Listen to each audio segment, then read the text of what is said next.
المحافظ مهندس أيمن عطية.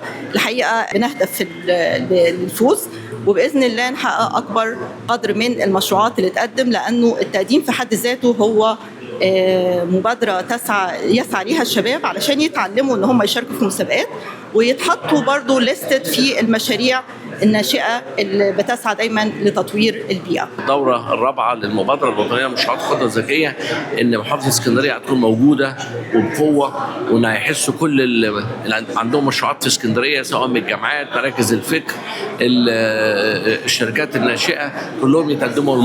المرأة في اسكندرية لها مشروعات كبيرة جدا وهامة تتقدم.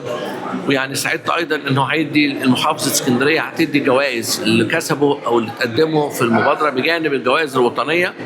فيها فرصة كويسة جدا جدا جدا لشباب الباحثين ان هم يبقى في تنافس شريف، يبقى في افكار جايه بتتعرض، والافكار دي لما بيتم تقييمها بنلاقي مخرجات اللجنه لما بتيجي تدي جوائزها دي بتبقى تشجيع، دعم، هتطلع مشروعات هتفرق في البلد جدا جدا جدا، بالذات نحو الصناعات الخضراء. الطلاب وكل المهتمين بالبحث العلمي في مجال الطاقة الجديدة والمتجددة والمشروعات الخضراء ان هم يشاركوا في هذه المبادرة، لان المبادرة دي احنا محتاجين كلنا ان احنا ندعمها بحيث يبقى عندنا اكبر عدد يستفيد منها.